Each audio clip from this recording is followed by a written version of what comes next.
I started filming when I was 8 years old. I was born with my sister in year 2039. Our old civilization was taken over by barbarians, and we were one of the only ones left standing. I became best friends with my only sister, and we chose to leave our broken civilization and become nomads. We found this old civilization, which is the one me and her are standing in right now. It was called The Chosen. It was abandoned a long time ago, so we decided to raid it. Sort of. My sis then warned me of a barbarian who was coming near us, so I quickly ran over behind the building she was near. She did the same as we watched the barbarian cluelessly walk around the village and then turn around and go back the other way. We then decided it would be best to travel further, but then I noticed a huge metropolis just waiting for us behind that gate. We knew it was risky because of the barbarian, but we took that risk and moved forward towards it. As we were getting closer, my sister spotted another human and became mentally unstable and viewed him as food, since we were hungry. We both murdered him and came to notice that he was, in fact, not food. Before we entered, I reminded my sis that we shouldn't kill anyone inside this village, because we could be executed. We made our way through the civilization and finally saw another human, other than the one we killed, after a whopping 21 long years. We explained to the leader that we come in peace and are happy to see someone else, because we've been running from barbs our whole life. However, being the crazy little thing my sis is, she attempted to murder the leader and some civilians.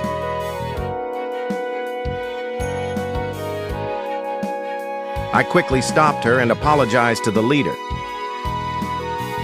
Then for some reason she said goodbye to me and tried to starve herself, claiming she can't live her life like this. But I explained to her that we've come a long way and that she has so much more to live for and can't just throw it all away. I fed her a corn, and she came back to her senses and harvested some more food. I told her to meet me at the windmill so we could make some bread together. She agreed to this, and I made my way back to the windmill and met her there.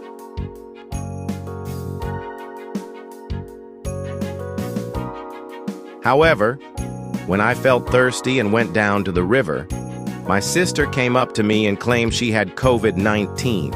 I denied this and quickly went to make extra bread for her to eat. But before I could reach the campfire where you cook it, she died. A sweet, seemingly innocent, 29-year-old girl face down on the snow.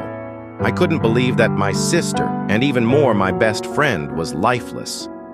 This was when I entered a depression episode where my mental health skyrocketed in the opposite direction, downward. I then decided to dig her grave in the middle of the village with a sign that you can pause the video and read. After her death, I sort of walked around without a purpose, and I couldn't really focus on simple tasks, like making rope for weapons.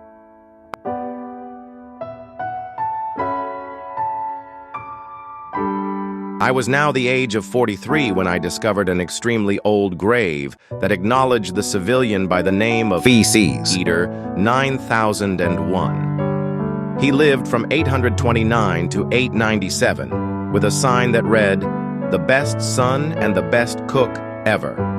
This hit me in the heart because it reminded me a bit of my sister.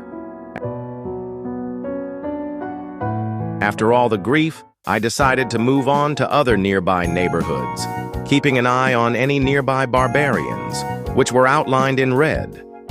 I entered the neighborhood and realized it was actually a really nicely designed village, and I thought it was really cool the more and more I explored it.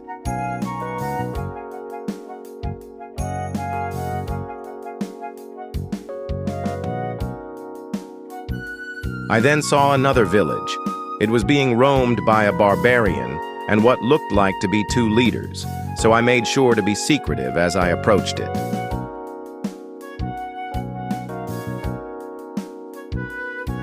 I noticed that everyone there was part of a civilization I've never heard of before, so I was being extra cautious around them because I didn't know if they were hostile or not. I watched from a short distance behind a large stone house as the barbarian made its way through the village.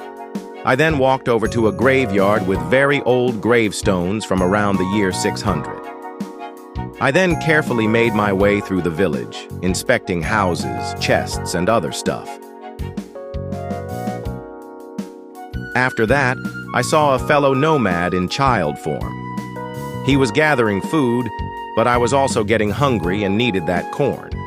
I chased him down for a while, and when I finally approached him, I pulled out my shitty-ass stone sword and killed him for his food.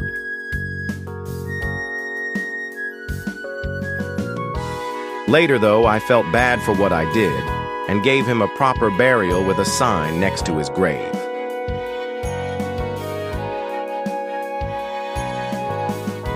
I then found a wagon full of corn and pulled it off to the next civilization.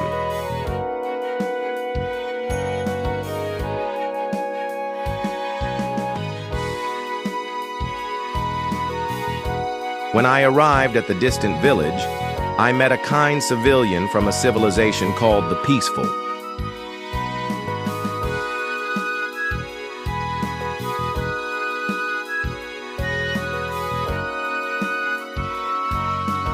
After we chatted for a bit, I met a group of very nice people at the village, and they showed me around.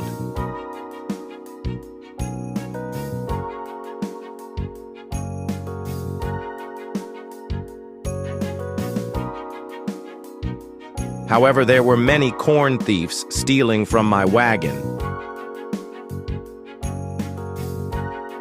After I felt I was done with my visit, I carried on my journey to the next one, gathering food along the way.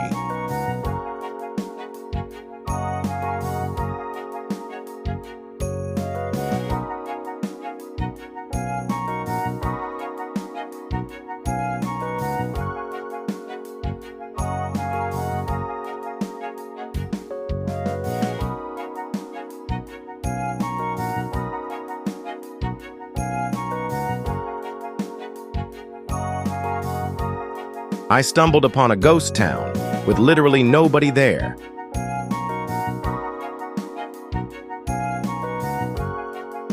And then, for a second, I couldn't believe my eyes. There was a free bronze chest plate, just waiting to be put on. I walked up to it and tried to put it on, but I realized it's one of those glitched items which seem to be anchored in the air, so you can't pick it up. I explored a bit more and realized the gravestones weren't as old as some of the ones I've seen before, so this civilization was fairly new. I harvested a lot of their corn and wheat and stored it in my wagon, and I also made some flatbread. Then, as I walked over to journey on to the next village, I spotted one right around the corner from this one, and unlike the last one, this one was fairly populated. I met their supposed leader and explained that I came in peace.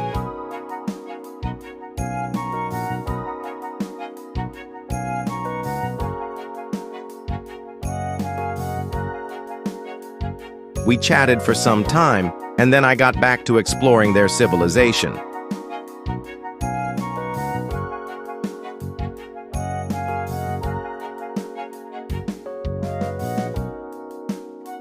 All of a sudden, their supposed leader asked me for my tunic. I said yes and tried to unequip it, but it wouldn't let me for some reason.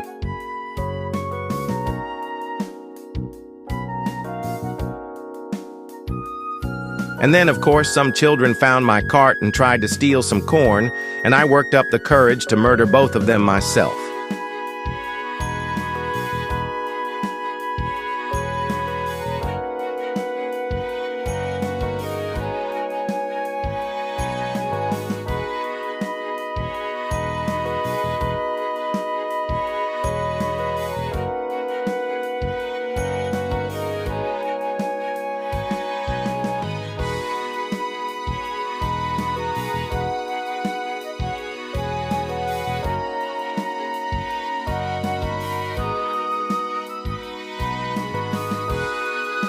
And now, back to the tunic thing, I spammed the unequip button as much as I could, but it wouldn't budge.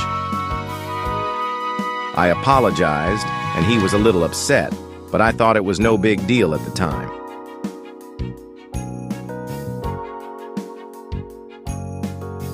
I went down to the lake because I was a bit thirsty, but I never knew it would be the last thing I ever drank. Their leader came up to me with his spear and started to stab me.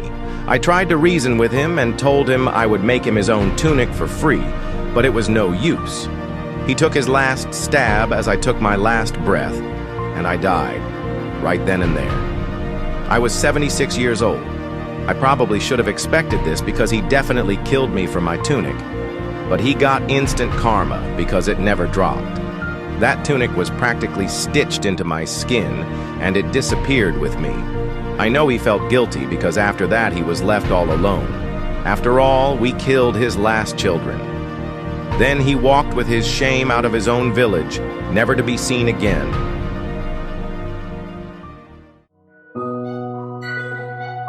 And that's the story of a poor nomad, once hunted by barbarians, forever moving on from one village to the next.